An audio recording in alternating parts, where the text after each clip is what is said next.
Vous vous souvenez sans doute de ce qui s'était passé mercredi dernier. L'image avait fait le tour des réseaux sociaux, le tour des journaux. C'est le docteur Jean-Yves Olivier, médecin généraliste à Nice, qui avait été violemment frappé par un homme. Il venait lui rendre visite à son domicile pour contrôler son arrêt maladie. Le suspect sera jugé au mois de février prochain. Le docteur Olivier est avec nous parce que ce qui le choque, ce qui le scandalise, c'est que l'homme en question ait pu être relâché en attendant son procès avec une demande d'expertise psychiatrique. Bonsoir, docteur Olivier. Bonsoir. Merci d'être avec nous. Le procureur avait réclamé le placement en détention provisoire, mais le juge des libertés et de la détention l'a remis en liberté et vous êtes profondément scandalisé par cette décision. Je suis scandalisé et puis très, très contrarié. Et je crains que ces personnes en liberté puissent venir à nouveau m'agresser d'un moment ou un autre. Donc, je suis très, très inquiet, effectivement. Et heureusement, la mairie de Nice m'a proposé de mettre une alarme, d'installer une alarme dans mon cabinet au cas où.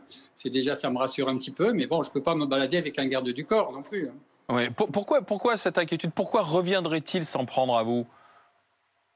Parce que il s'est manifesté avec un tel acharnement sur moi que je crains que ça soit quelqu'un quand même un petit peu perturbé, une personnalité très particulière. Je pense qu'il doit y avoir une expertise psychiatrique, j'espère, mais c'est sûr que je ne suis pas rassuré. Voilà. Mais vous étiez venu le contrôler et vous lui aviez demandé la semaine dernière, parce que vous constatez que l'arrêt maladie n'était pas justifié, en fait, de signer un document et c'est là que la violence s'est déchaînée contre vous.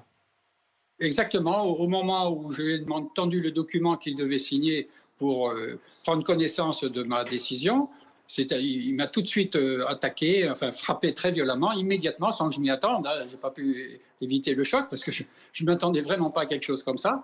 Et puis il s'est acharné sur moi, mais avec une véhémence incroyable, que j'ai réussi à m'enfuir, merci.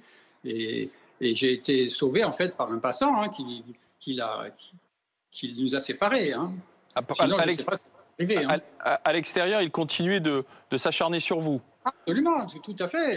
Il y avait des témoins qui étaient là, ils s'acharnaient sur moi. Jusqu'à ce qu'un passant un peu costaud s'est interposé. Et là, comme le passant était assez de forte corpulence, là, il a cessé d'agresser qui que ce soit. Mais enfin, il a continué à m'insulter de loin en me disant qu'il ne fallait pas que je revienne dans le quartier. Enfin, c'était très, très menaçant. Donc c'est pour ça, je veux dire, je trouve que ses propos étaient extrêmement menaçants. C'est pour ça que maintenant, je suis un peu inquiet quand même qu'il soit en liberté. Et puis je trouve sur le plan de l'image de la justice, c'est quand même pas très correct de laisser en liberté un homme qui s'est comporté de cette façon. Il a comme contrainte de ne pas quitter le département, de ne pas s'approcher de vous. Et ce sont les seules contraintes qu'il ait? Exactement, d'après ce que j'ai compris. Il ne doit pas se mettre en rapport avec moi, mais je veux dire, c'est pas ça qui va l'empêcher de le faire s'il a envie de me faire du mal. Donc, non, puis je veux dire, sur le plan du principe, je trouve que c'est un petit peu laxiste, plus qu'un peu d'ailleurs, de ne pas juger une personne d'une façon rapide. Voilà, c'est-à-dire que... Il n'y a pas de doute, il n'y a aucun doute, donc je ne sais pas pourquoi on attend. Voilà, les faits sont avérés. C'est vrai qu'il y a peu de temps, on a vu notamment au moment des émeutes des comparutions immédiates pour des vols dans des magasins et de la dégradation. Et vous ne comprenez pas qu'il n'y ait pas de comparution immédiate pour lui, parce que le procès, c'est en février prochain, c'est-à-dire dans 6 mois. C'est ça, oui, je trouve que 6 mois, c'est très long. Donc, d'ici là, les faits vont être un peu oubliés. Donc, je trouve que l'impact sur l'exemplarité est bien moindre. Et pour moi, c'est une façon presque pas de le soutenir, mais enfin, c'est tout juste, voilà.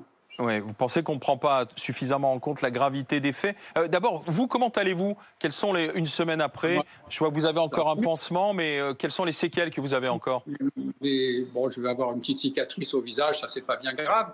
Là, pour l'instant, j'ai encore des fortes douleurs sur les côtes parce que je dois avoir des côtes de cassées, mais bon, ça s'améliore régulièrement. Moi, c'est mon état général, mon état physique m'importe moins que le côté psychologique de l'affaire et le fait que l'on ne sévisse pas suffisamment pour des actes de cette importance, parce que c'est quand même plus grave de frapper un médecin dans l'exercice de ses fonctions, surtout un médecin âgé, et que de brûler une voiture. On ne peut pas comparer les deux. Merci docteur Olivier, merci d'avoir témoigné en direct dans BFM Story, merci d'avoir été avec nous.